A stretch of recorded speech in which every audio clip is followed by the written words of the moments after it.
それではプログラムを再開いたします。The program will start. The session 4 is about offshore wind, challenges and opportunities to become a major power source. The moderator is Director, Renewable Energy Institute, Mika Obayashi.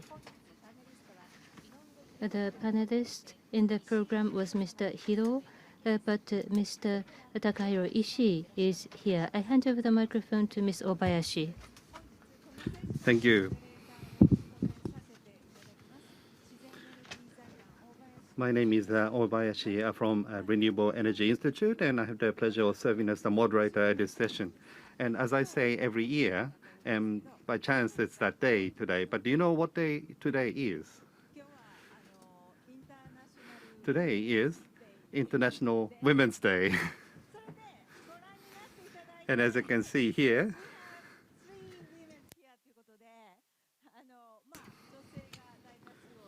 so we have a majority of women on the podium or on the stage, and we'll be talking about offshore wind today. So this will be the membership for this panel. So I would like to introduce firstly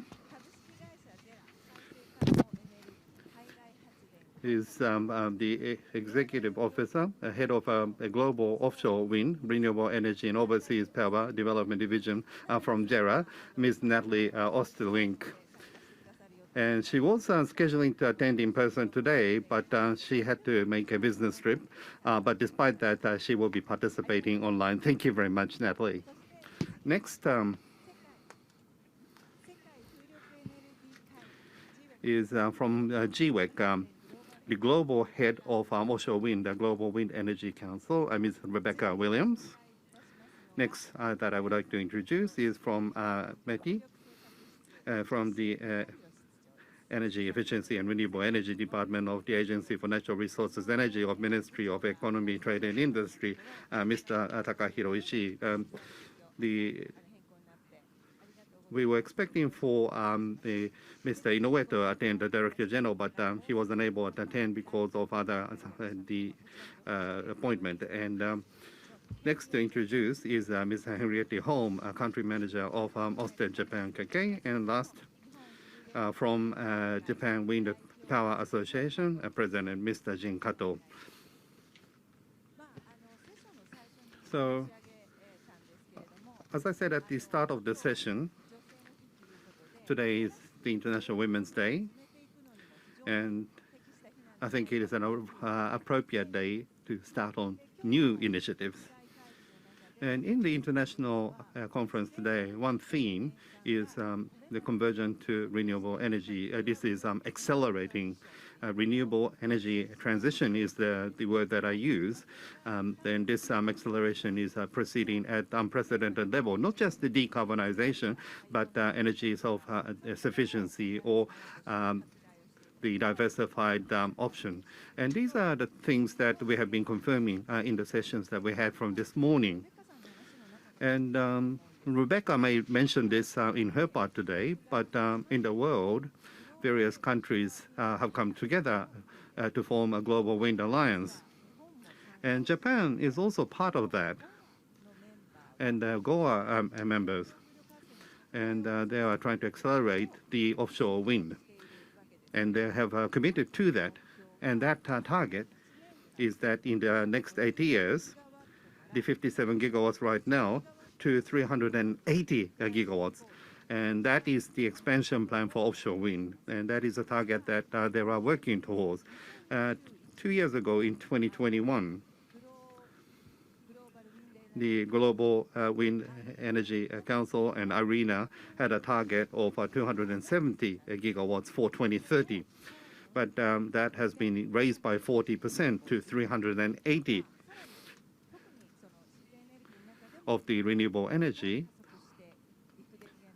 Offshore wind is certainly attracting a lot of attention as the energy that should be expanded. But in Japan, we don't have a gigawatt level farms as yet, but in the revision last year, in the first round, Mitsubishi Corp a member came who was successful in the round one tender, and Japan is currently running round two. So JERA or Ørsted, new operators have participated in this public tender, and so very much looking forward to new competition in that regard. And Japan has the 7th longest coastlines of all the countries around the world, almost 30,000 kilometers of coastline in Japan. And with that, Japan has a tremendous potential for offshore wind. And in that regard, a lot of attention is being placed on Japan. A lot of investment is now coming to Japan. And so in the case of Japan, the water draws sharply from the coastline, so it's not considered to be appropriate for offshore. But even with the fixed bottom, there is a potential of more than 90 gigawatts. And if you go further offshore, and if you include EZ, and if you consider the floating offshore wind, then the potential, as you may well aware, based on IEA's assumption, 9 times the level of Japanese electricity demand right now is considered to be the potential. So how are we going to leverage this significant potential? How are we going to accelerate that so that we are able to meet the 2030 target? So we are at that important juncture towards that goal. So let's proceed. So we will hear about the situation on a global basis. And so from Global Wind Energy Council, Rebecca, I'd like for you to make your presentation. So over to you.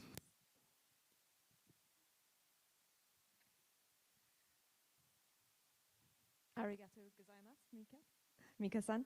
Hello, everyone. I'm delighted to be here with you today to discuss the global picture on offshore wind, which I think is a really exciting picture.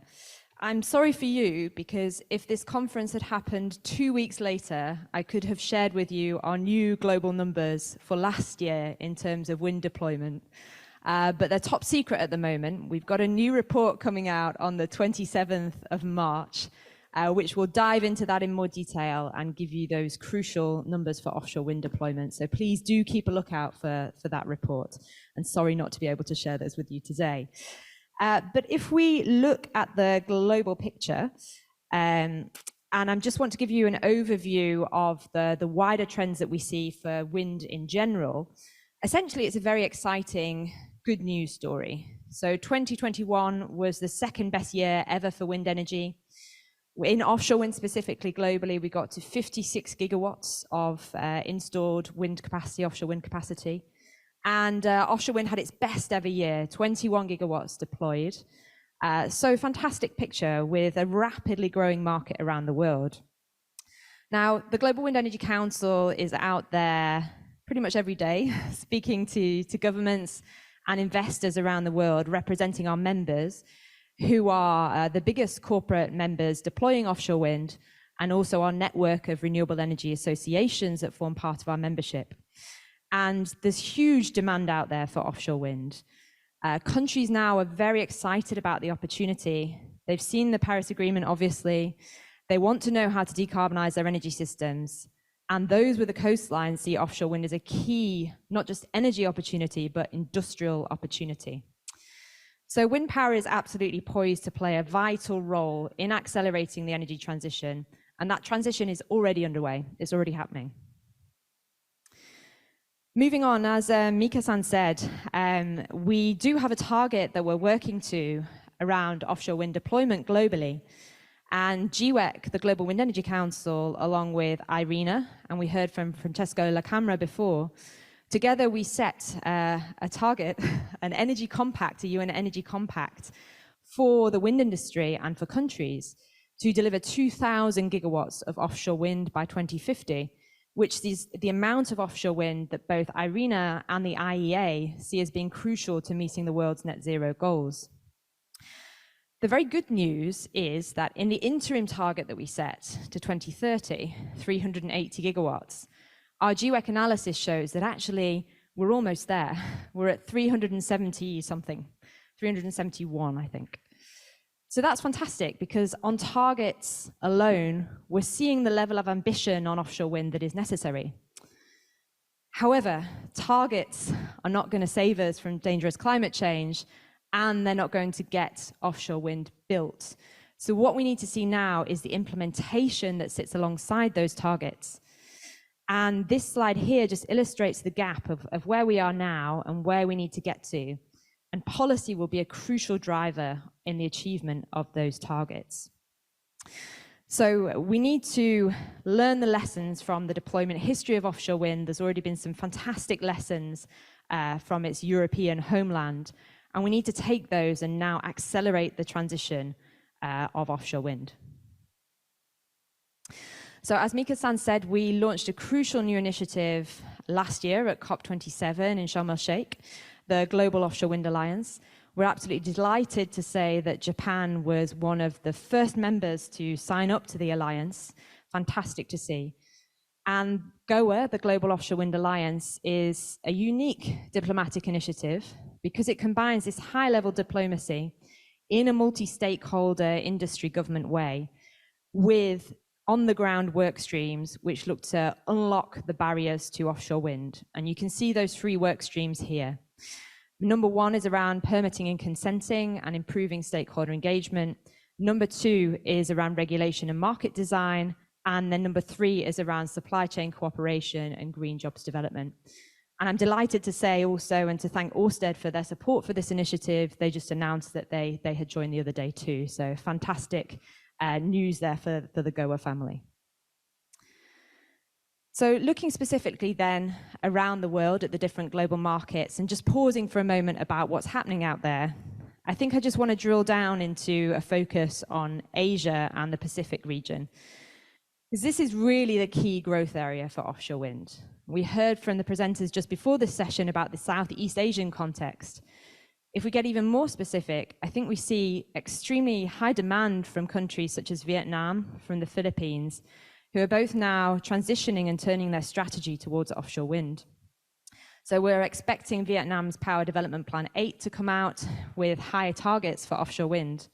And the Philippines recently made a key intervention in their foreign ownership rules and have very ambitious targets now to deploy offshore wind. So looking at the Southeast Asian picture, for any country that has a big coastline, it's a very exciting opportunity. And I think the notion that these countries are not kind of going through a fast transition to renewables and to offshore wind can be completely dispelled. There's also an increasing amount of activity coming now from Australia and New Zealand in the Pacific region.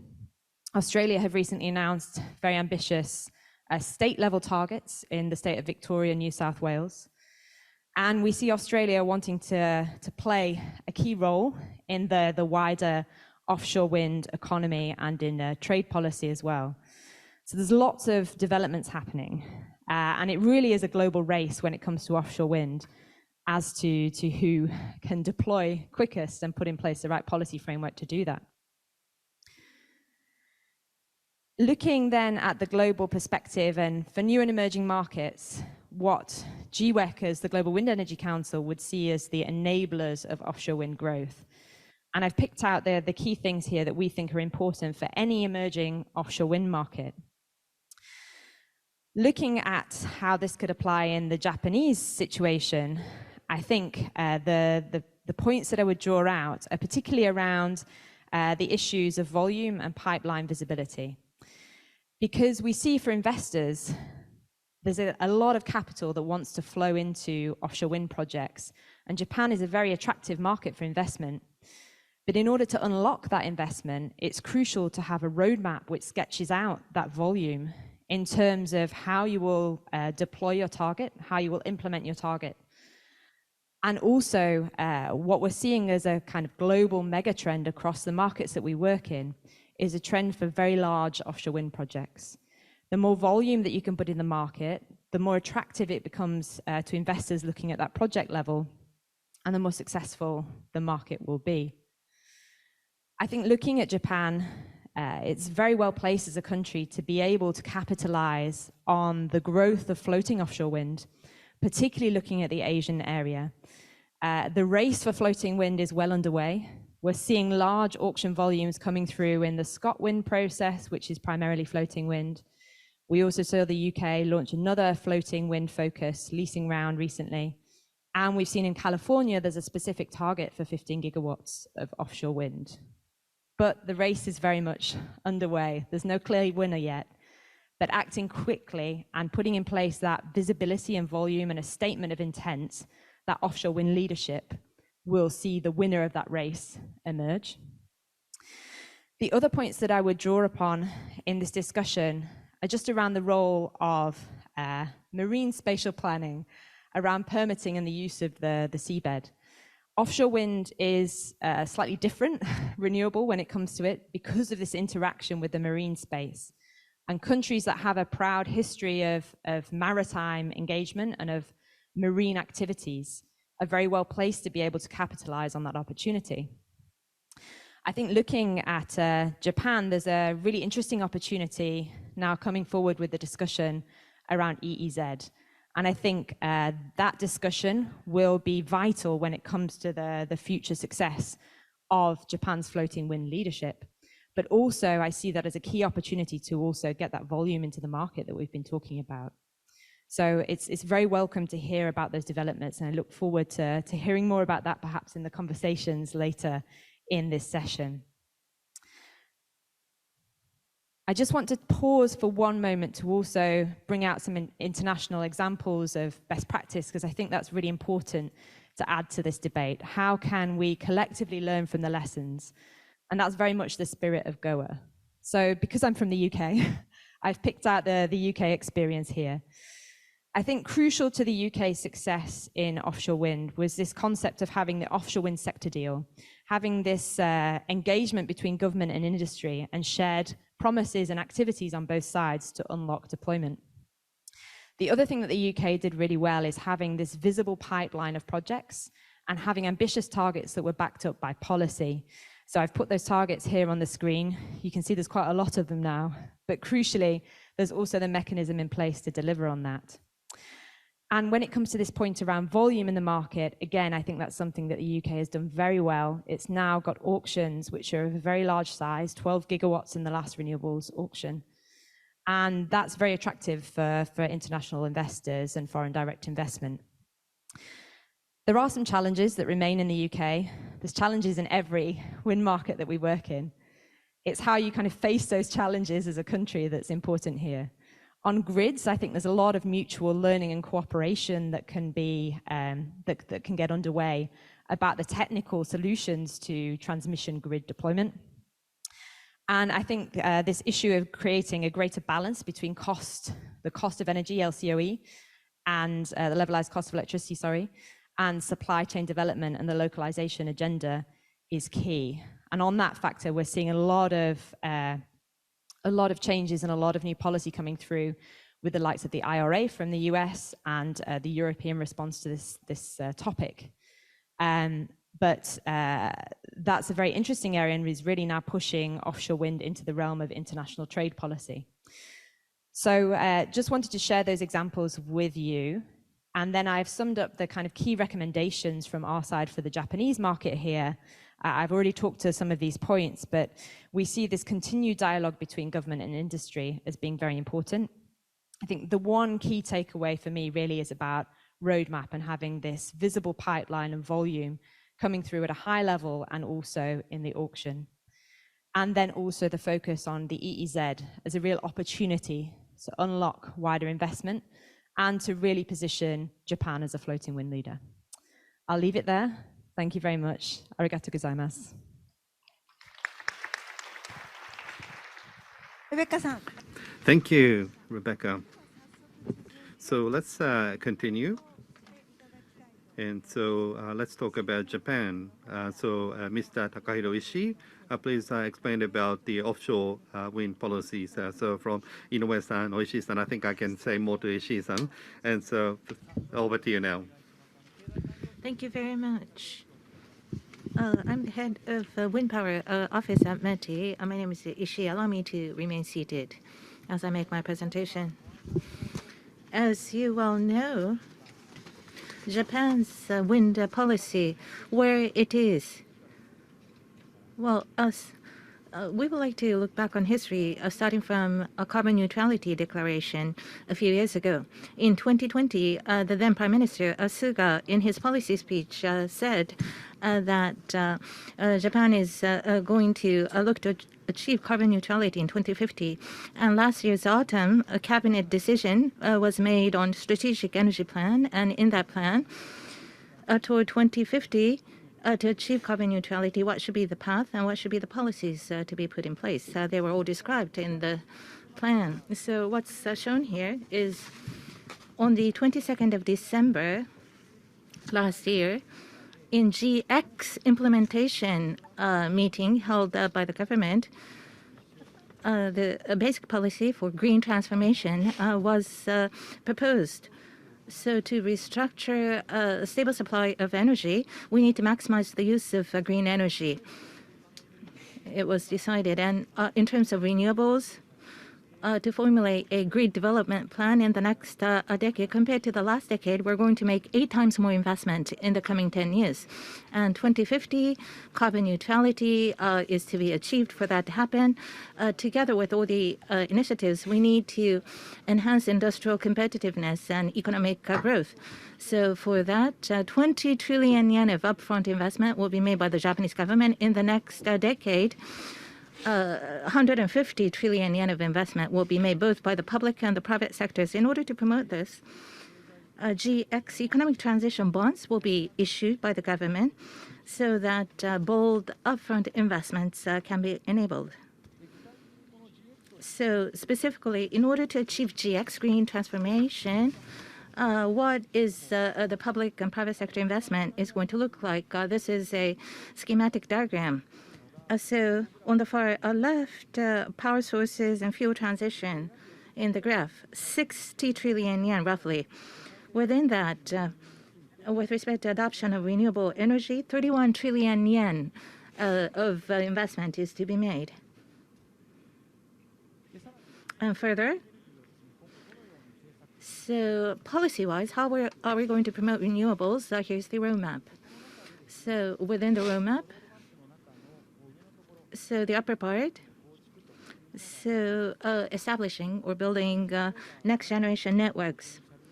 So in order to take advantage of the potential sites for renewables, we're going to develop HVDC undersea cable from Hokkaido to Honshu. And based on the master plan to be formulated in 2023, we will proceed with the grid development work, and in the middle, various initiatives to enable adjustment capabilities. And in terms of innovation, in the second bullet, there's mention about offshore wind power generation. The target for offshore wind will be set in 2023, and based on Green Innovation Fund, we will have a demonstration project for a floating type offshore wind, and auction for that in the late 2020s will be introduced for this. In parallel with that, so wind tunnel analysis will take place starting from FY 2023. So based on the results of the analysis, auction will be organized starting from FY 2025 at the earliest. Based on wind analysis. So 1 gigawatt or greater on average per annum, that is what needs to be generated per annum. That is our aim, and we're working toward that. So 10 gigawatt in 2030, in 2040, 30 to 45 gigawatt level projects will be created. These are the targets. So in 2030, this shows the highlights of the supply and demand forecast. 2 years ago, strategic energy plan was formulated, and this was indicated in the plan. If you could take a look at 2030 mix, this is an ambitious outlook. But if we look at a power source composition, number 2, renewables, 36 to 38% of the mix. So 36 to 38% of the energy mix will come from renewables. So wind will account for 5% of that. Specifically, for offshore wind, 5.7 gigawatt at this moment is assumed to be operating. That's the aim. So here's a list of G7 countries. Their self-sufficiency rate of primary energy and their dependence on Russia. Well, Japan's self-sufficiency rate of primary energy is the lowest for Japan. For Russia, how the countries rely on Russia, Germany and Italy have high dependence on Russia, as you can see from the composition. So on the 22nd of December, in the GX implementation meeting the government had, well, I'm sorry, the Japanese material and the English material is not matched. So let me focus on what's on the screen in English. So in order to expand offshore wind, what are the policies we're pursuing? Here's a summary. In December 2022, a vision for offshore wind was formulated. So projects to be estimated in 2030, 2040, and between 2020 to 2035. Cost per kilowatt hour is to be reduced from 98 yen. And in the first round of auction, at the end of last year, Chiba and Akita, so 3 sites, 1.7 gigawatt worth, we selected the operators. And as you well know, promotion zones, there are 8 such zones. Of that, 4 promotion zones are now a part of round 2. Akita 2, Niigata, and others 4 zones. We are still soliciting bids, and the timeline is until the end of June. So, as was mentioned, in the EEZ of Japan, the area for EEZ is number 6 in the world. So, taking advantage of that potential, inclusive of EEZ, in order to introduce offshore wind around our coastal lines, we need to look at the design and technology development as well as demonstration, taking advantage of green technology. We also need to have offshore wind a specific target, which is now being considered. So in the first round, what's been the results? So 2 in Akita and 1 in Chiba. So 3 areas, 3 sites. For these 3 sites, Mitsubishi's a consortium using GE's turbine won the bid. And for GE's turbine, well, Toshiba's Keishin plant will be utilized to assemble GE's turbine. That is the plan.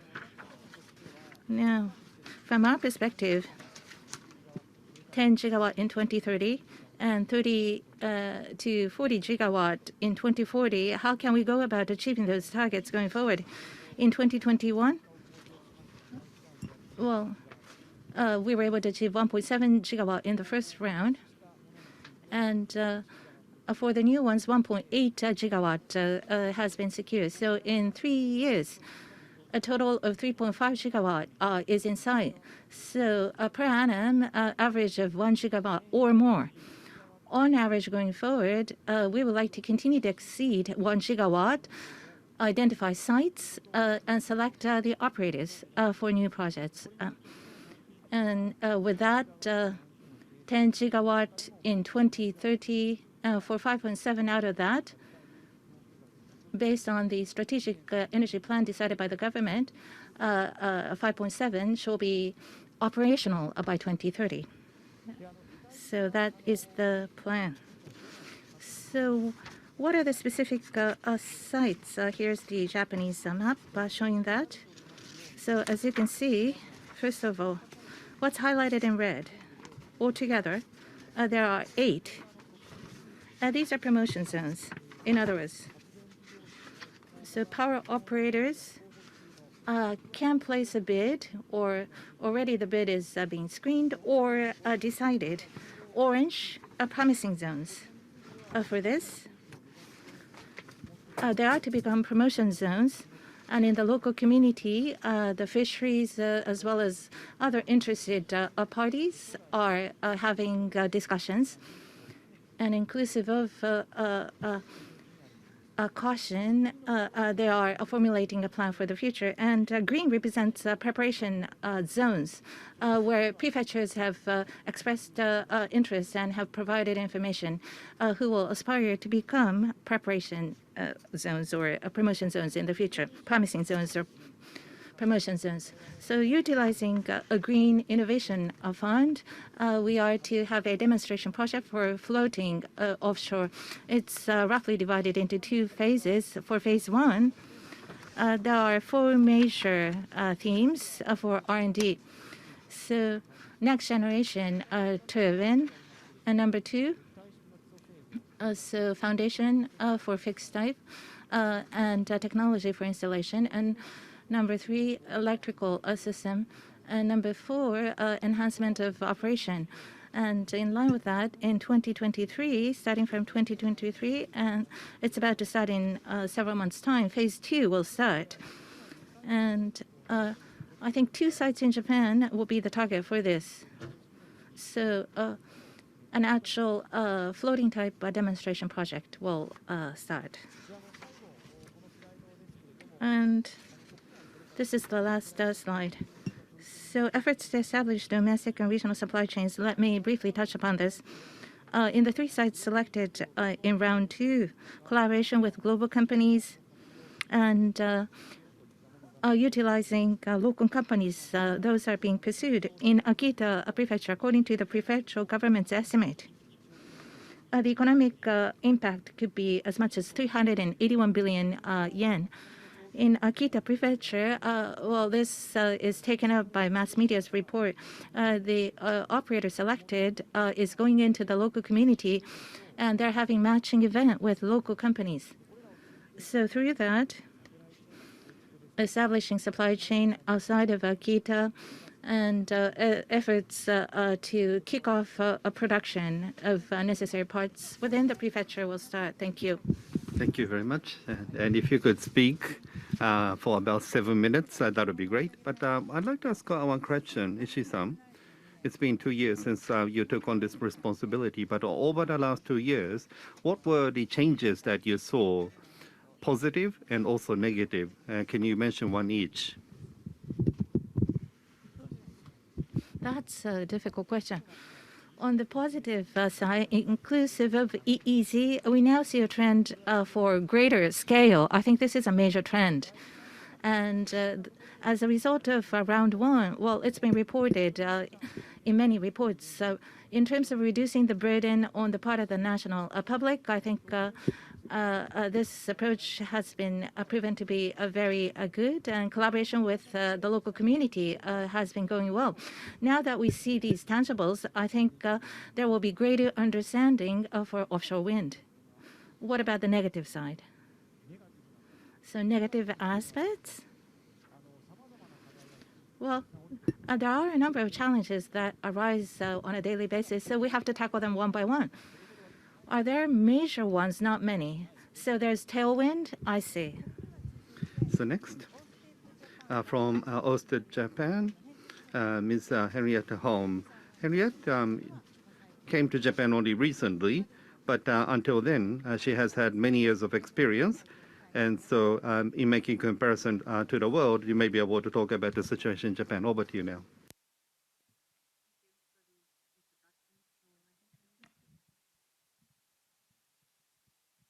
Thank you for the introduction and for inviting me to the panel today, and for seeing so many people here today. Good. As I hope some of you have heard about Ørsted before, but otherwise Ørsted is a global leader in offshore wind.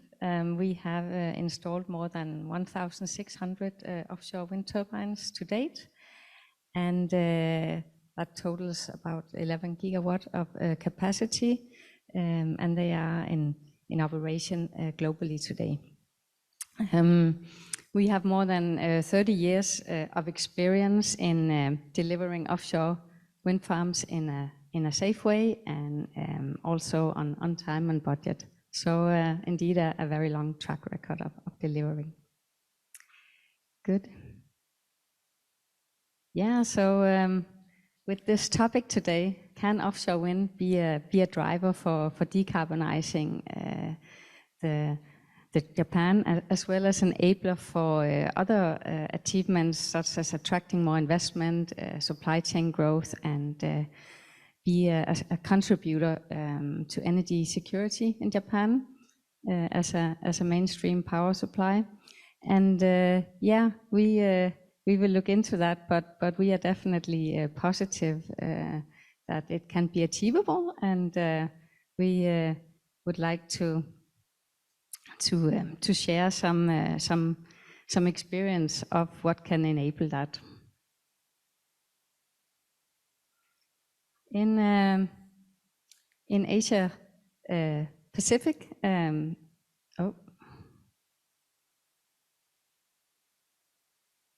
we go.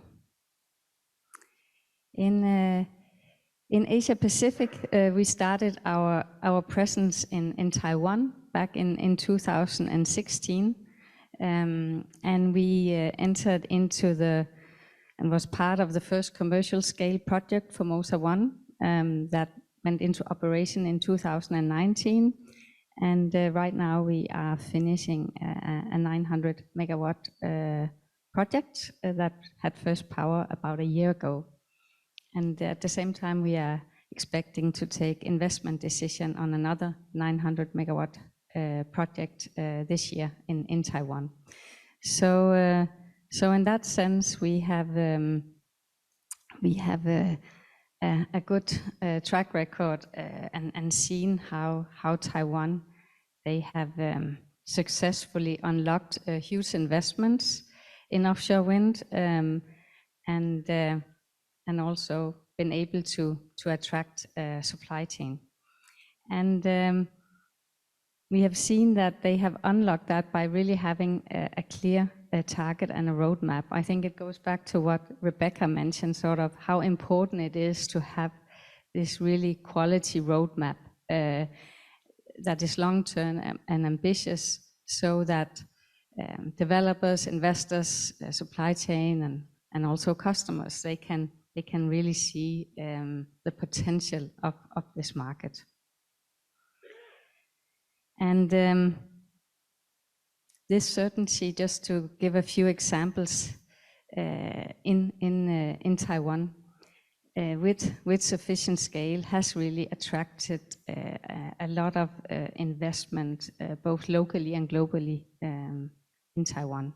Just to mention a few of them here, without going into all the details. So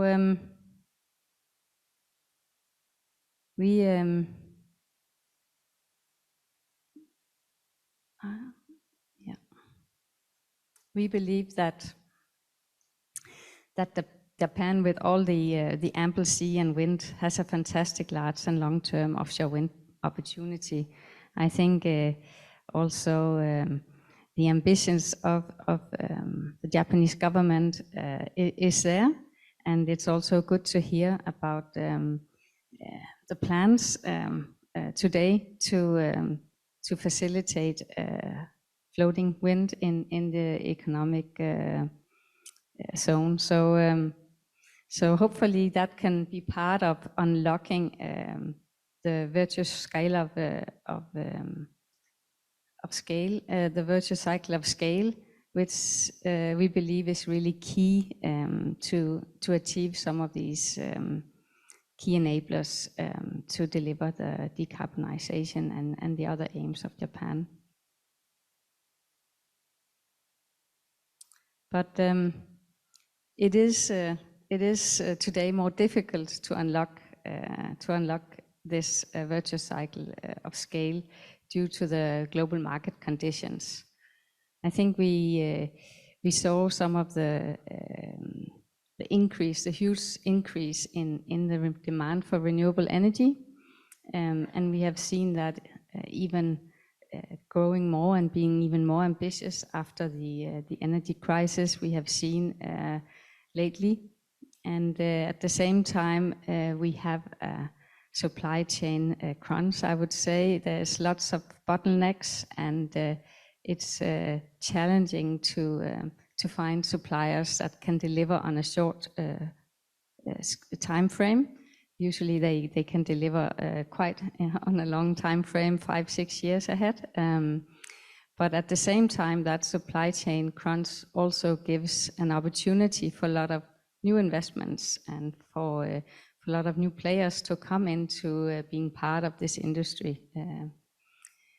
And at the same time, we are seeing that inflation and massive cost increases are taking place. And some of the many sort of positive cost pictures we have seen here today and the drive down on the cost, it's unfortunately quite historic cost we are seeing. And based on project built 2-3 years ago before the pandemic, and not having captured sort of the increase both in inflation and due to other significant increases. So our picture of really sort of preparing to take investment decision and building out projects here now in the latest 2-3 years, we have seen a tremendous increase in our project cost, up to 50% increase. It's due to many factors. Some of the key ones are that the commodities such as metal and minerals have increased tremendously, and also the cost of wind turbines and vessels rate are up by more than 30%. And just to show an example here of the supply chain crunch for an example here with monopile, you can see here the supply and demand, where when we are looking a bit out in time, there's so much more demand than supply, and it of course means that the prices are increasing tremendously, and we definitely sort of need to see more suppliers coming into the industry. It means that as a developer, our business cases are really challenged at the moment. And it means a delay to many of our projects. It means a delay and a stance on some of our investment decision, unfortunately. But that's what we are looking into, and it, as I see it, will lead to that some of the targets set for 2030 in the very sort of, I would say, aggressive markets, where price is a key factor based on the level of the cost of build out a few years ago. It will be challenging to meet those targets because they will not attract the necessary investments. And so we see sort of even very mature offshore wind markets are struggling to get investments made. So that's one of the challenges we see. So back to Japan, I think sort of Rebecca also mentioned some of the key highlights for what it takes to put forward an ambitious framework. We definitely sort of see that Japan can have a chance for offshore wind to be a main power stream, and it's still early days in offshore wind. I think we saw the build out just within the bottom fixed. We are still sort of just built out 1/10 of the target for the next 20 years or so, and for floating wind we are just at the very early start. So huge potential for Japan and for its industry and for investment opportunities if they take the EEZ zone forward, as we hear there's a keen interest and plans to do, and really make a clear and ambitious framework for the build out of especially floating wind on the long term. Yeah. Thank you. ありがとうございました。Thank you. So, in regards to the challenges occurring in the last number of years, and cost increasing for various materials. And so the cost of offshore wind is also increasing, and the shortage of materials needed for supply chain building. You mentioned these points. But over the last year, the world has changed a lot, and there is an acceleration of the renewable energy taking place in other areas, and I think that is quite significant. In that regard, Rebecca is mentioning the introduction of new introduction last year to be announced towards the end of March. That is going to be very interesting. But how are we going to secure investment in regards to Japan? Ishii-san talked about the positives, but in practice, the offshore wind supply chain itself and also transmission network investment towards that, investment towards the ports and harbors. How can we secure these large amount of money? And I felt that what you explained before is insufficient. So to what extent can we obtain things from overseas is a key. And so outlook in that regard in Japan, how does that compare to other countries? Henrietta, do you have any point on this? Say, for example, if you compare Japan vis-a-vis Taiwan. Well, I think sort of if we see that this roadmap for the ECZ zone come forward and it is truly ambitious, then I see that investors will see that there are great potentials. It also has to be attractive to invest. So there also have to be some foresight of what is the revenue streams going to be, and how can we see that go hand in hand so that the scalability is there and that there is a regular and steady build out. And I think supply chain are also looking for a steady build out so it's sustainable and that there won't be gap in between sort of stances in between the build out. And I think in the previous session we saw this cooperation in the Southeast Asia and also in the wider Asia Pacific. I think it also creates good opportunity for this region to have a strong and sustainable supply chain and a lot of investments in this area. Yeah, I mean, investment shouldn't be an issue in Japan if the right framework is set up and if it's attractive enough. わかりました。正しい枠組み。Understood. So the correct framework, attractive framework, I think that would be a key. Next, from JERA, the Executive Officer, Head of Global Office Wind, Renewable Energy and Overseas Power Development Division of JERA. Natalie, thank you for waiting. So it's over to you now. Hi, hello everybody. Apologies that I'm not there physically present. I would have loved to be there, but as was mentioned, I'm traveling today. Let me quickly introduce JERA. So JERA was created to the consolidation of fuel and thermal power from Tokyo Electric Power Company and Chubu Electric Power Company.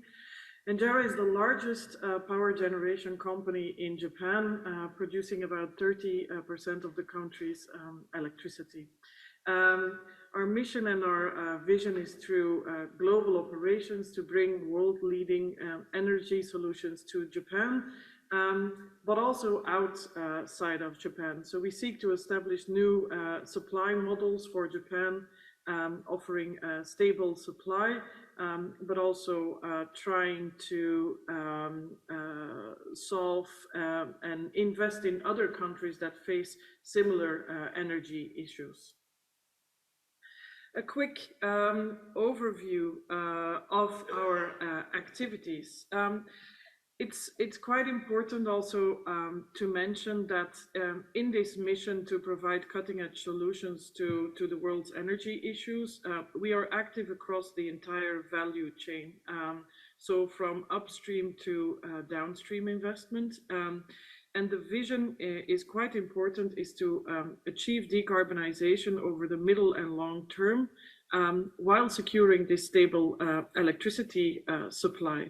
And by doing that, we actually want to scale up the clean energy platform, invest more in renewables and low greenhouse gas thermal power, and trying to build that out not only in Japan, but also in Asia and around the world. We are, as some of you may know, also quite active in fuel transportation, in LNG, of course, in domestic and overseas power generation with about 70 gigawatts of power generation. And we are building out our renewables and our offshore wind teams and our projects globally around the world as well. JERA was actually the first company in Japan to announce a decarbonization roadmap for its business in Japan by 2050. JERA announced this even before the Japanese government announced their vision. And we have the aim to increase our renewable assets from the current 1.2 gigawatts that we have to 5 gigawatts by 2025 and 20 gigawatts by 2030. JERA has 4 simultaneous initiatives in this zero emission transition. The first one is to shut down all of the inefficient coal power plants by 2030. A second one, which is a very important one, is the co-firing of ammonia with hydrogen with thermal power to reduce the CO2 emission. We have a test facility in our Hikinan facility where we will try to test this as well and then increase going forward. And for this, we have also launched probably the first international tender to buy ammonia for this power plant. And we think this might be an important cornerstone in the decarbonization process. And lastly, of course, and this is more my area, promoting the development of renewable energy, where offshore wind power is a very important part of it, both in Japan and overseas. As you know, renewable energy has a lot of intermittency in its production cycle. And as JERA, we are responsible for producing 30% of the nation's electricity. So we also have the responsibility to meet this maybe more green electricity targets going forward. And the key to fulfilling this mission while aiming for the increase of the capacity for renewable energy is also simultaneously and mutual complementary approach. So we will try to see where we can be complementary within all of our activities. So expanding renewable energy together with, in combination with zero emission thermal power, or combining it with production of green or blue low carbon fuels. And that is really the basis for our strategy going forward. Now going to the offshore wind industry, as was mentioned by the former speakers as well, this has become a huge market. I have had the pleasure of working in offshore wind for more than 10 years. When offshore wind was still in its infancy, but the growth potential is very, very large. And due to the global awareness of climate change and the urgency to reduce greenhouse gas emissions, offshore wind industry has been rapidly growing, especially in Europe. It has been slowly expanding now to Asia, finally, where we see, of course, I will talk more about this later, first countries being Taiwan, now being followed by pipelines in South Korea and also Japan, of course. In 2021, the offshore wind capacity grew to 21.1 gigawatts, which was 3 times more than 2020. You see also in Asia that China contributed more than 80% of the new offshore installation. Now, China is quite a closed market, of course, but it's definitely one of the biggest growth markets in Asia. And with the technological advancement of turbines and installation, you see that also the cost of offshore wind has decreased significantly. This is what the potential will be. The potential for Japan has been explained by some of the former speakers as well, is huge. Japan has the 7th longest coast in the world. There is a very large potential for large-scale floating wind, but of course there are some hurdles that need to be addressed to be able to capture all of that. What offshore wind can also bring to Japan is energy independency. It's not about only producing electricity with offshore wind. It's about using offshore wind as an intrinsic part in the energy mix for Japan as a country. So there's definitely a promising outlook for the global offshore wind market as well. Now, talking a bit about JERA's overseas business, of course, we are the largest electricity producer in Japan, but we are also very much a global company.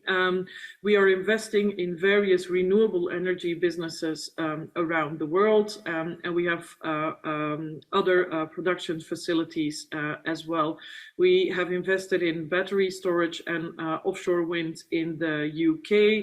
We are a shareholder in Renewable in India, which is focusing on renewable energy.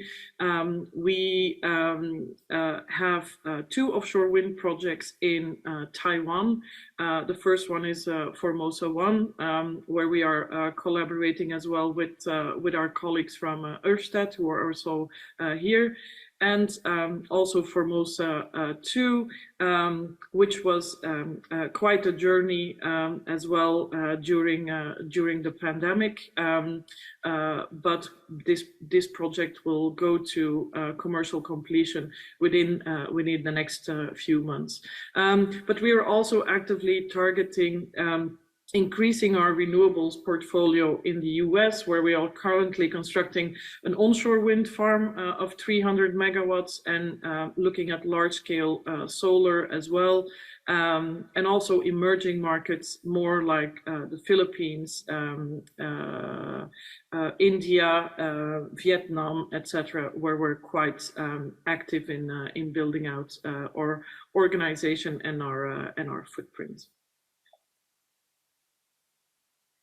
Now, as an example, if you look at JERA, 5 years ago, we were not that active in renewable energy, but we have been growing steadily and with a very good strategy ahead of us. And one of the investments and developments that we did was the Formosa 2 project in Taiwan. The Formosa 2 project is a collaboration with 2 other shareholders, and this is quite important. Offshore wind, this is also always together with partners, always working together with stakeholders, local government. Excuse me. This project was just constructed, so we installed the last turbine just a few weeks ago, and we're going into full operational commissioning as we speak by the summer. Now, this project has also learned us a lot. During the development and the installation project, we faced many challenges, especially being an international player in the Taiwanese industry. Of course, there is, in every country where you do business, there are different cultural business practices. There might be language barriers, but that's not the most important thing. We also had COVID pandemic during the construction and the procurement of, for example, the foundations and the turbines. And it is absolutely key to overcome this, to maintain in having a very close relationship with local stakeholders, local government, local partners to smoothen this process as much as possible. We've hired lots of Taiwanese personnel, and this is the case in many of our projects everywhere around the world. But it's also an important factor towards development of offshore wind in Japan, because local contacts and local management of relationships with stakeholders and government, and trying to set up a good system on how to develop offshore wind in a very good way is a cornerstone for us as a company, and it's very important. But through this project, we have learned a lot within the development of offshore wind in Asia. Now, looking at the Japan markets, some of the former speakers have mentioned it before. There is huge potential, as I've said, and I'm very positive about this potential. I was very happy to be able to join JERA and lead and work together with all of the JERA colleagues on building out our offshore wind activities. And I'm very happy to live in Japan, and I've learned a lot over the last few years as well. You see that there are a lot of parallels with the development of the Japanese market with what happened in Europe, because it's a relatively new industry. And working in the offshore wind industry in Europe for many years, it also learns some of the mistakes that maybe were made in Europe, where everybody in the sector can learn from, and how do you develop offshore wind in the best possible way for Japan as a country, but also for Japanese citizens. How can it bring most value back to the country in terms of economic value, etc. There are some challenges, like first of all, the high investment cost and risk. This is also linked to, of course, what has been happening in the market with the energy crisis in Europe, inflation in Europe, where there's lots of pressure on the supply chain, where you see that a lot of the European countries are pushing harder for energy independence from Russia, for example. And this has an effect on the Japanese market, because offshore wind is a global market, even though the Japanese domestic offshore wind market is still quite isolated. The entire supply chain of offshore wind is a global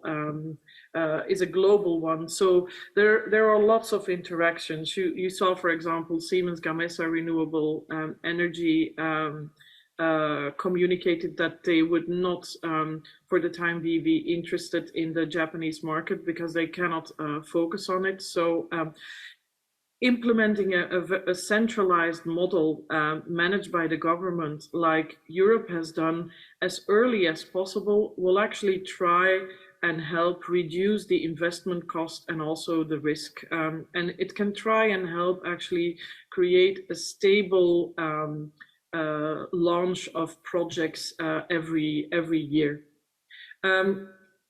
As it's well known, like a centralized model can also lead to drastic LCOE deduction. So this can also have a very much a positive impact on the Japanese industry. And this has already been implemented, for example, in the user project in Japan, where it will possibly have a positive impact on the industry and also create more of a supply chain locally within Japan.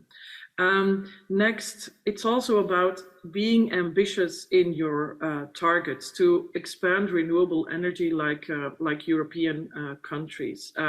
Europe is really pushing now for a large-scale deployment of renewable energy and offshore wind.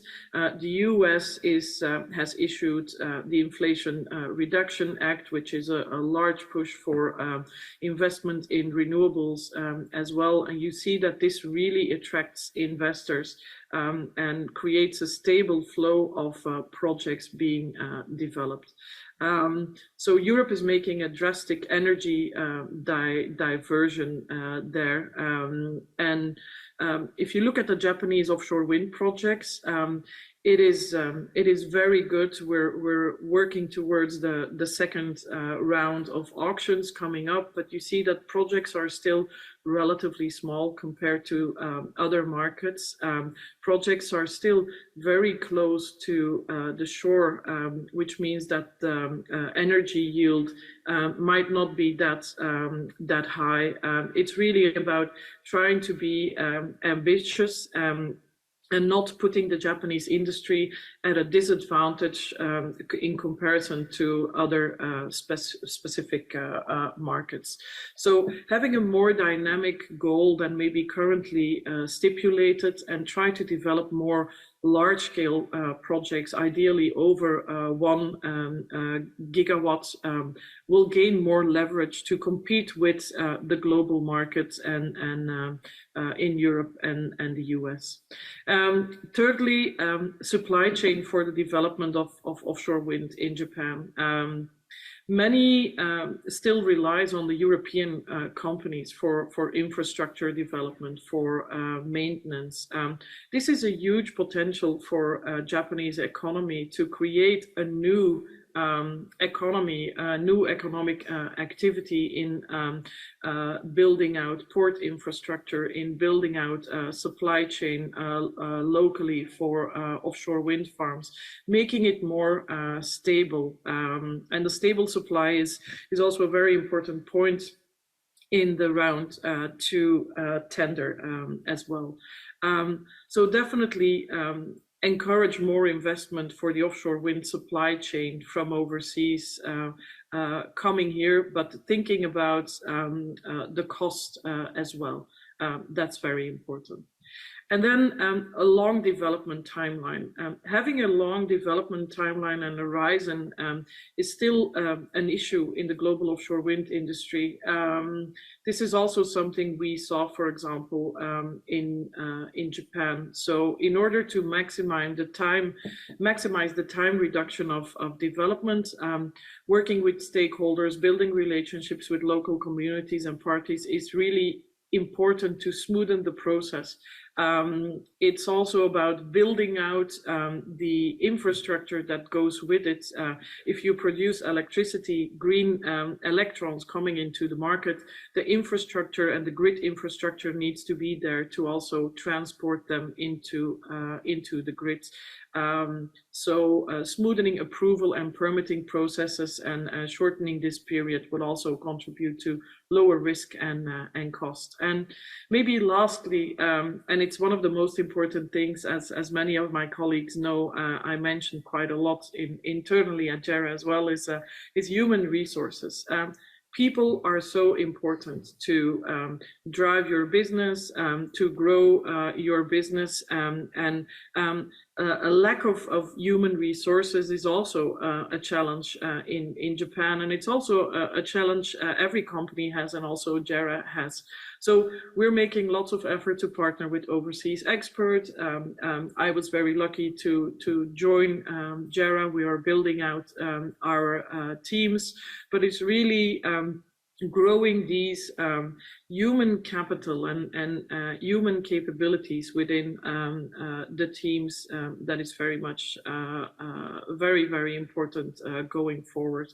And it's also one of my roles at JERA is to try and train and find as many people as possible to join our teams and also build out our organization going forward. So this is my last slide. I just want to say thank you and say there is a really great potential for growth in the offshore wind industry. There are still some challenges to be addressed, but we are very, very positive about the future. And as one of the largest power generation companies in Japan, JERA would like to make a continuous effort to expand the use of renewable energy going forward and also contribute to offshore wind in Japan. Thank you very much. はい、ありがとうございました。 Thank you very much. Now, we are running behind the schedule. Just one question, though. So, Gunfleet Sons, I actually went there several years ago. It's a great generation facility. And that's it's one of the earlier offshore wind. I think that was back in 2012. But I thought that this was a future energy with us. So you've summed up a lot in the last slide. Your advice for Japan, you were very specific. That was a great advice. But one of the targets for JERA going forward, and so renewable energy was written right at the end. So towards 2030, there is a Japanese the base strategic plan, and so target is aligned with that. And if that should change, then the ratio of renewable energy within JERA, is it likely to increase as well? Is that the right way to look at it? I think it was the third slide that you mentioned. Yes, absolutely, and I think that's certainly a great question as well. Yes, it is the intention of JERA to increase investments in renewable energy going forward and low carbon going forward as well. So initially our target was an extra 5 gigawatts by 2025, but that's almost tomorrow already. So by 2030, we are more looking at a target of almost 20 gigawatts globally for renewables. ありがとうございます。それでは Thank you very much. Sorry to have made you wait, but Kato-san, could you speak in about 5 minutes? So Kato-san, having listened to the discussion so far, there are many things I'm sure you want to say. So this is Kato speaking. My name is Kato. I would like to be brief. So as an association, our stance is proceeding with the introduction of offshore wind. That is determined by the government. It's a policy. And I think the potential for offshore wind in Japan is already well understood. So our industry would like to make sure to steadily introduce offshore wind. So what the government has done is to actually organize auctions. There are lots of issues with respect to the market, but we will learn by doing. We will develop the market, and let's operate the projects actually. So that's what's been done. As you know, round 1 has been completed. We're now on to round 2 at the moment. So within this round 2, what we have been hearing in the industry, not only from domestic players, but overseas players, we have received lots of questions. And there may be some misunderstanding that needs to be clarified. We're trying to learn by doing. But the issues and the questions that have been raised, I would like to share them with you. And that does not mean that we are ignoring those voices. These are the issues that we will tackle in the future. In terms of institutional design, seen from a different perspective, there may be questions raised, but we're serious about introducing offshore wind. And So let me share with you some of the specific issues that we have identified in round 2. Round 2 is already underway. So the companies, operators, they're aware of the problems, and as they look at the problems, they're studying how to place a bid. So we're not criticizing them or anyone else. We do share the concerns that they have. So in the next round to come, we want more participants to come with easier terms and conditions with less risk. So that's how we're thinking. So taking round 2 as an example, I would like to share with you the concerns that have been expressed by the companies or operators and what needs to be addressed. So this was taken up by the private and public sector council a couple of years ago. As Henrietta-san explained, there's no offshore wind in Japan back then. Compared to Europe, we're starting 20 years later. But Europe's technology, expertise, and their experience in terms of successes and failures, we should learn from them, and we should try to catch up with Europe in 10 years. So by 2030, we would like to catch up with Europe, simply put. So that was the agreement struck in the Public and Private Sector Council. So what to be done when? There are lots of challenges that need to be overcome, but we will be tackling them in an orderly fashion. So power market, grid development, institutional design, all of them will be worked upon in parallel, although it's not going to be easy. But we can't wait until all of that is done before we can have an auction. So we're going to learn by doing. We're also going to organize auctions. So that was the agreement of the council. And according to the council, 10 gigawatt by 2030, 45 gigawatt by 2040. So that was what was decided by the council. By 2030, to build industrial base for this and make it make it competitive. So for offshore wind to become the main power source, supply chain in Japan will be critical. 45 gigawatt by 2040. In order to achieve that, we need a competitive and mature industrial base for offshore wind. That will be indispensable. And in view of that, these targets were decided upon. Offshore wind is to become a main power source, so we'll not be able to afford to rely on overseas markets for procuring main equipment. In terms of economic security, we need to manufacture them in Japan, but we don't have an industry for that. So in the initial stages, cost-wise, we may have to bear higher cost, but once we have the industrial base in place, it shall work, and rather than spending money overseas, we can spend money domestically. And so with that in mind, we were to proceed with projects for offshore wind. So in view of the future of this country, come up with a convincing enough adoption plan with consensus from society, we are to proceed with offshore wind. And so that is what we need to do. And so these are the conditions for applying for round 2. In terms of price, that's 120 points. The terms are such that upper limit or cap is 19 yen and zero premium level 3 yen. So if the bid is lower than 3 yen, you are able to gain the full score of 120 points. And non-price factors.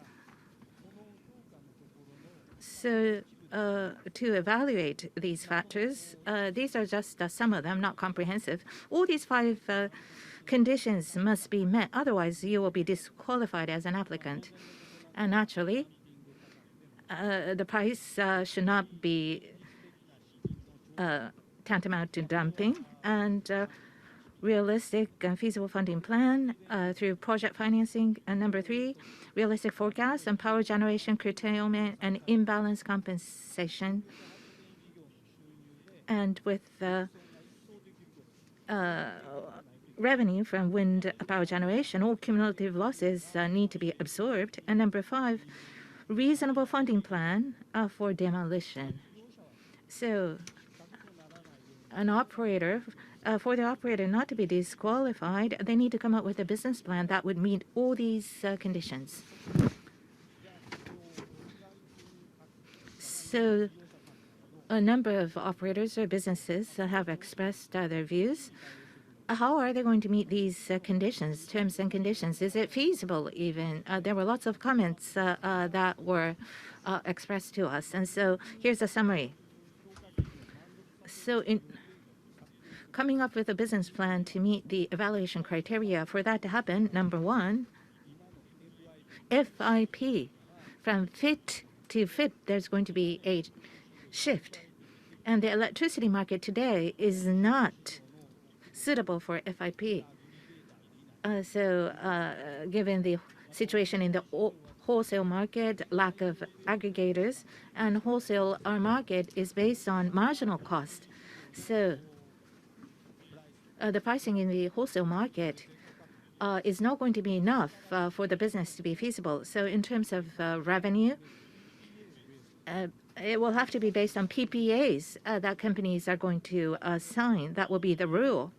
So how is the PPA going to be evaluated? How is that going to happen? So business plan will be based on the PPA. Now, whatever the levels of the bid price, it's going to be irrelevant because it's going to be based on PPA. So the price given under PPA, if it's over 3 yen or if it's 20 yen, it's all right. It's accepted. And so business plan will be based on the PPA price, not the bid price. So the business plan, of course, is going to be crucial for gaining enough revenue. So it's very difficult to secure 20 yen under the PPA. So getting that PPA in 20 years time, after 5 years of construction, it's difficult. If it's based on LOI, the PPA, then it will differ from one company to another in terms of PPA. So how is the reliability of PPA going to be judged? Incumbents PPA, is that going to be accepted or not? What about small-sized MPP's PPA? Is that going to be reasonably evaluated? As you know, MPP associated with an incumbent went bankrupt in some case. And so PPAs are going to have different counterparties depending on the company. And how are they to be evaluated? There are questions raised. And of course, we have to worry about cash flow, expenditure, and how to understand curtailment. Is it going to be 5%? That's going to be reflected in the business plan. Is it going to be 15%? As an example, so at the hydrogen committee organized by METI and ENRI and OCTO, even after grid interconnection enhancement, there's going to be a curtailment of up to 39%. And so the surplus can be utilized for hydrogen production, they're saying. If that's going to be the case, then curtailment reflected in the business plan. Do we need to reflect 39% of curtailment in our business plan? Without any guarantee or support, if we try to include 39% curtailment, we will not have a viable business. So how should we treat that? There are so many uncertainties that need to be clarified, people are saying, within our industry. So S&D imbalance cost, the supply and demand imbalance cost, how is it going to be treated? So how is the business case going to be evaluated? That's very critical in an auction, and yet there are so many uncertainties regarding these issues, as has been expressed by many players within our industry to our association. And project financing or fundraising. Now, financially speaking, given the current circumstances, it's very difficult to provide project financing for a project that's so uncertain. So how to put together a business case and how to conduct funding so that the player will not be disqualified. There are lots of questions and inquiries that we're getting from within our industry. So I think we need to ensure more transparency in the evaluation criteria because with a clear set of criteria, there will be greater confidence placed in the auction system. So there's room for improvement. The problem this time is such that there are too many risks involved in the business planning. And those potential risks cannot be foreseen. So that is why the operators, the companies, are having a headache putting together a business plan from what we can see. So this time, these unforeseeable risks, they're all imposed upon the operator. The operator has to be responsible for taking on all those potential risks without any support, without any subsidy from the government. So can they take on the risk of operating an offshore wind farm for 20 years? It's different from getting a subsidy, like in the case of other types of power generators. And so those are some of the areas that need to be improved. So are you done? Well, sorry, but there's another thing that's been raised by overseas players. Well, the other day, for gas-fired power generation, the government is saying that it can offer a favorable scheme to recoup the cost with a 20-year time frame. And so, in effect, they're saying that they're going to provide support to coal-fired power plant, but none to offshore wind. And so, some people are saying that we should wait and see for offshore wind.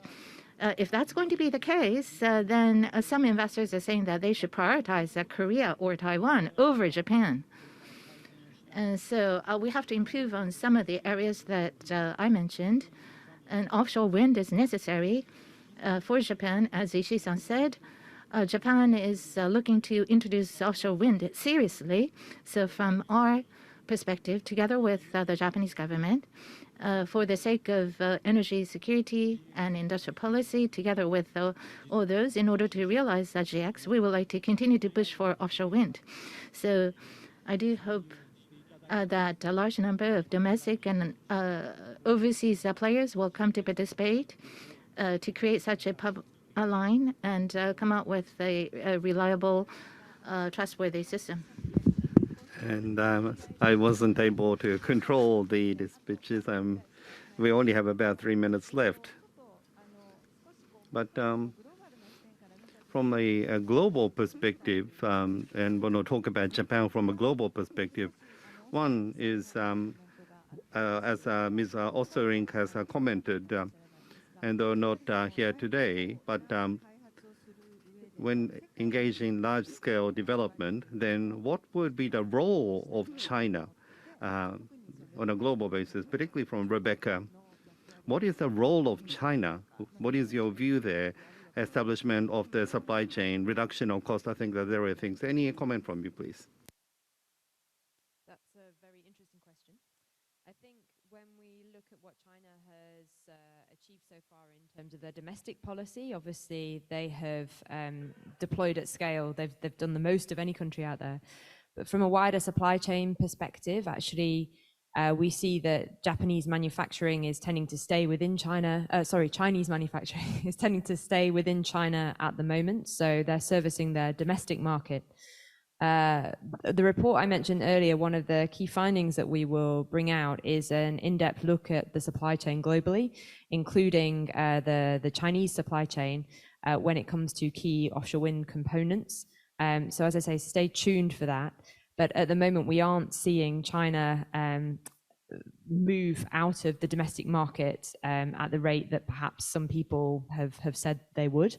I think what is really interesting, though, is the kind of response to this perceived dynamic from China that we're seeing. So again, going back to the IRA, going back to what Europe is doing, really offshore wind is becoming now at the center of this wider trade policy.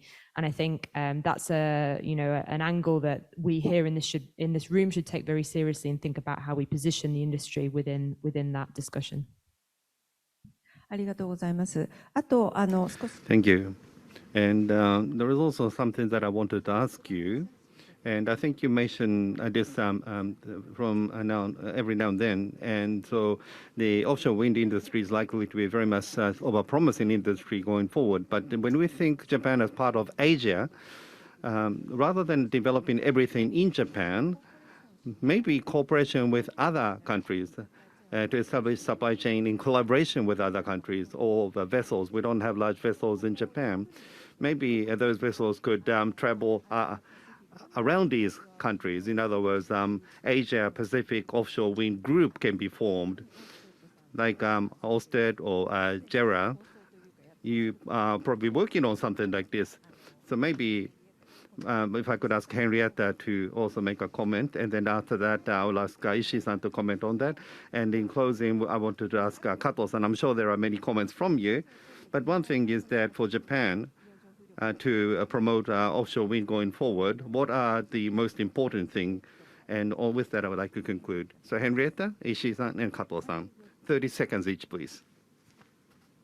No, I think I already made my encouragement to work across Asia Pacific on the supply chain plan.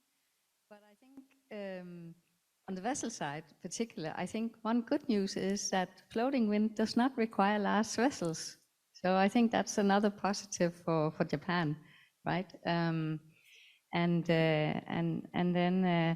to comment a bit on what Kato-san has raised, all good points. I think auctions can be too complex, and that means less transparency and less certainty and less clarity for the developers. And I think the more certainty we can have and the more clear framework we can have, the more attractive it will be, and the more better bids we can provide as developers in the various auctions. So I think there is definitely sort of way forward for the exclusive economic zone, and for Japan to really in a unique position to take advantage of their waste sea areas and think big when it comes to floating in particular. ありがとうございます。今、Thank you very much. What Obayashi-san said, I can't agree more. Trying to do everything in Japan is going to be unrealistic. So, seen from a global perspective overall, what directly leads to stable supply of power, critical components, choke points for them. Well, they need to be kept in Japan, but in totality, how to go about building a supply chain cross national borders, that's an important point. R2 is underway, so I will not talk about the details, but in terms of stable supply of power, we need to screen the bids from that perspective. And in terms of support and subsidies, we would like to support the building of a supply chain from the perspective that I mentioned. Thank you. In regards to the offshore wind, Equinor representative this morning said that 54% of the capacity utilization in the demonstration that they have been working on, and I think that enables stability for sure. Natalie, do you have any comment to add? Just one word. Are you okay? So maybe we should wait for Jin-san to speak first. So what should we do? Well, the government is working in silos, vertically organized, and individual optimization is what is happening. The government is making a 20 trillion yen investment. So you purchased instruments, musical instruments for the orchestra. There are no players, there's no conductor. So people would pick up their musical instrument of choice, and there's no harmony, no symphony, waste of money. That's the concern that we have, a major concern on our part. So offshore wind is also a huge manufacturing sector. So grids, infrastructure, it's relevant to so many aspects. And the government should be the major leading force, providing coordination and promotion. Thank you. Thank you. Natalie, do you have anything that you wanted to add? Yes, maybe quickly. Indeed, I think procurement and supply chain is really important, and we've also seen in Europe, in like the small countries like Denmark and Belgium, what an extreme positive effect this has had on the economy as an economic activity, and it's really been a growth sector, and this can definitely also be the case for Japan. But indeed, as Kato-san mentioned, these things need to be looked at in a holistic way, together with the implementation of the specific projects. And it's also the case that vessels are quite important, large-scale vessels are quite important for onshore, offshore wind, which is close to shore. But for floating wind, this becomes a whole new ball game, and you can look at that in a very different way. Thank you very much. どうも皆さんありがとうございました。Thank you, everyone. And I apologize that we ran out of time. Maybe you were not able to say everything that you wanted to say. But thank you very much. A big round of applause for all of the speakers. As for the documents or materials, and we have a Japanese version of the METI's presentation, which we will upload on our website. But thank you, everyone, for your participation. Thank you very much. Please return to your seat. Thank you very much. We express our deepest gratitude.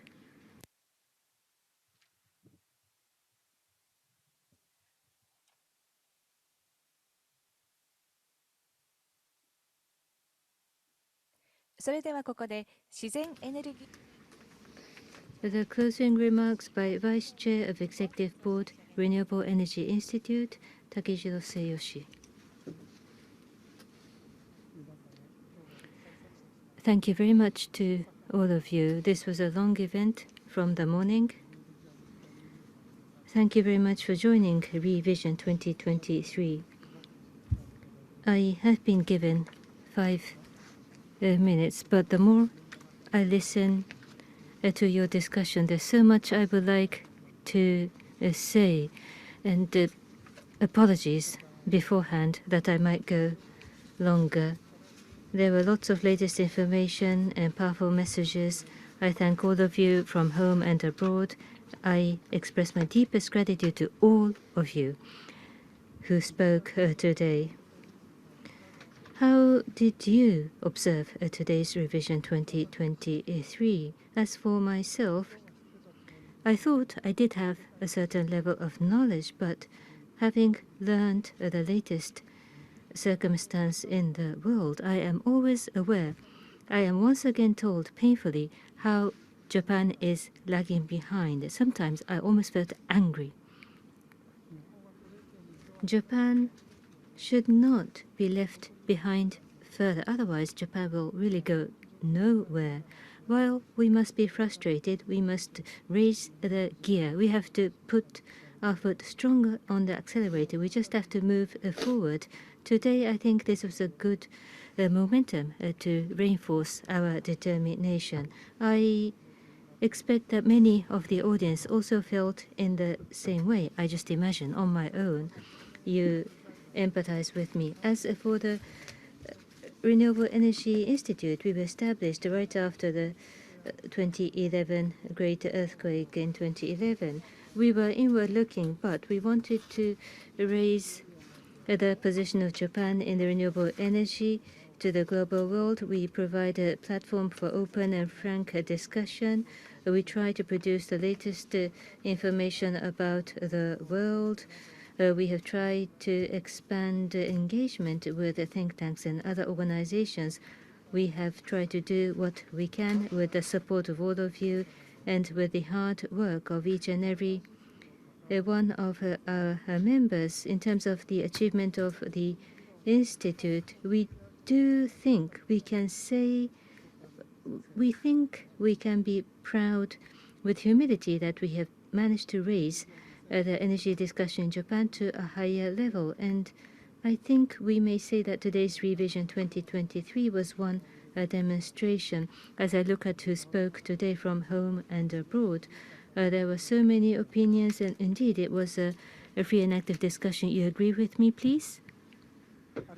Thank you so much. That's what I said. Having said that, but still, I think I personally have two serious concerns about the whole of country. It's almost a sense of crisis more than a concern.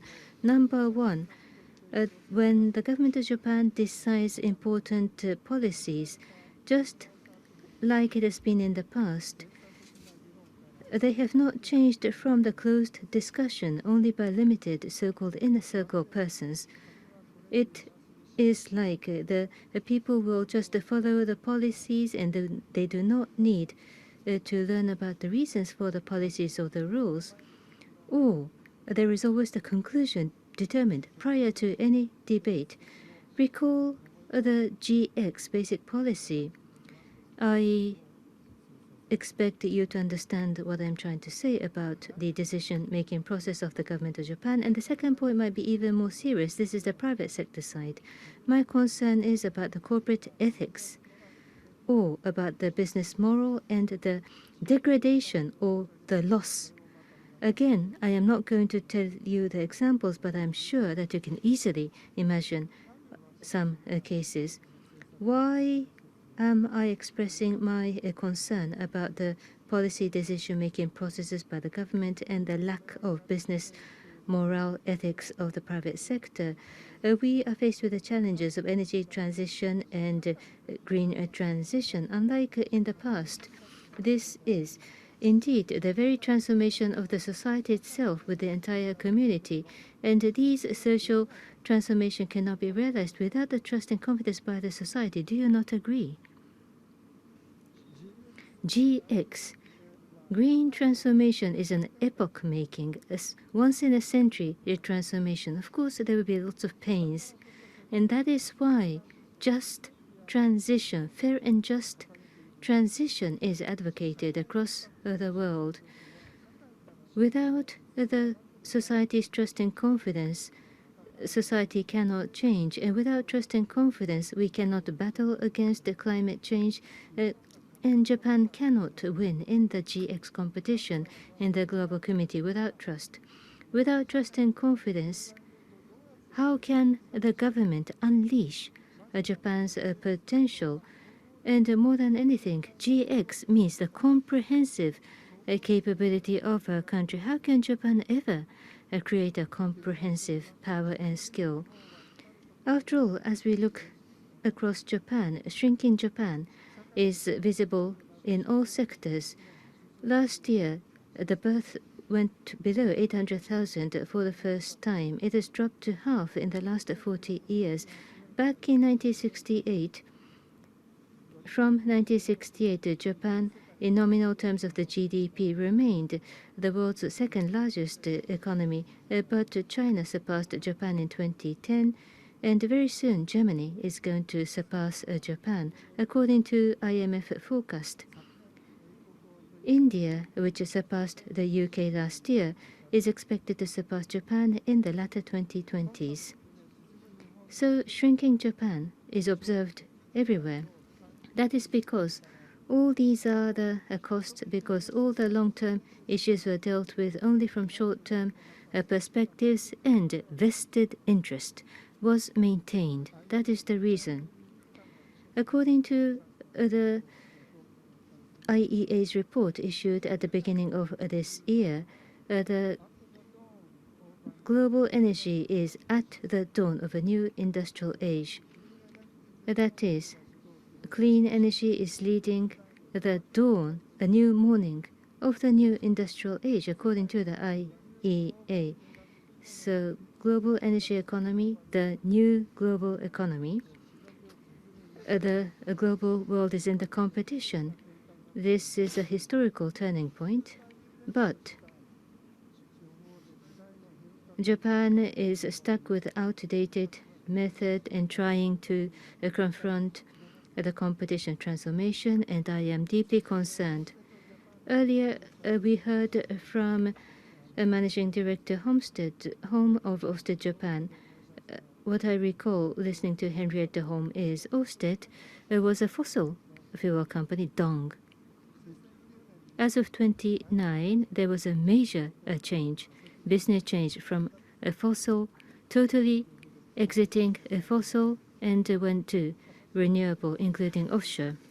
I sometimes calculate for Ørsted, market cap is within 5 trillion yen level. But in the case of Japan, which is number 3 GDP, and the power is supported by 10 utilities from Hokkaido to Okinawa, even if I add up the market cap of 10, it's only in the 4 trillion yen level. Do you understand? I know there are members from Denmark here. The 6 million is your population. So it doesn't mean that you can stay small, but with a population of 6 million and Ørsted and market cap is above 5 trillion yen, and 130 million is the population of Japan. And adding 10 utilities all over Japan, it does not reach the market cap of one single company. Is this possible? I mean, the fact. What do you think about this fact? But there is still time for us to catch up. We really have to exit ourselves and extricate ourselves from the situation. In the middle of UK, we received a guest, a global leader from the UK, who is an expert of climate responses, including energy transformation. I accompanied this person in various meetings, and this person repeatedly mentioned that Japan evaluates the power of renewable energy, undervalues the power of renewable energy. As of 2030, within Japan's energy renewable ratio is estimated, or the goal is 36 or 38%. And then it was there was an ambitious underlined in the red color. Ambitious? Is this ambitious? Let me tell you another fact. What I always pay attention to is Germany or Britain, UK. Already, they have gone beyond 40% of the share of renewable. Germany and UK, 2 or 3 years ago, they went to 40%, and Japan's ambitious goal is less than 40% for 2030. So that's our country. Is this ambitious? I do not think it is. Furthermore, I continue quoting this colleague of mine from UK. The transition is very speedy across the world, whether it is advanced economy or developing economy. There could be a powerful rival that will emerge from here. Speedy, speedy, speedy. This was the repeated comment by this expert. Hurry, hurry, hurry. Speedy, speedy, speedy. Rush. As I listened to this expert from Climate UK, my brain was filled with the next question. Why does Japan not engage in scientific or logical discussion? Why is Japan not able to make long-term and rational decisions? This is the question filling my brain. Do you not share this question of mine as you followed today's discussion? Why is Japan in this kind of situation? Finally, at the end, I must conclude my message with my wish that the activities of Renewable Energy Institute will be a contribution to resolving global issues, and by working together with the global community for the younger generation and future generations in Japan and the world, that we can become a contribution to Japan that creates hope for the future. There were many lessons that we all learned together. And in order to make Japan catch up from this lagging behind situation, with all this hope in our mind, together with the people here with us and those joining us online, our research Renewable Energy Institute will do our utmost. I ask for continued support and cooperation. Once again, thank you very much. A safe return home. Thank you.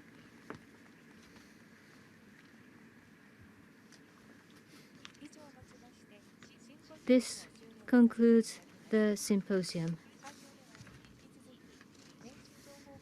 This hall is available for some time for you to exchange your business cards and get to know each other. Regarding the presentation material, apart from some exceptions, the presentation material shall be uploaded on the website of REI. Thank you very much for staying with us till the end of the program. Thank you.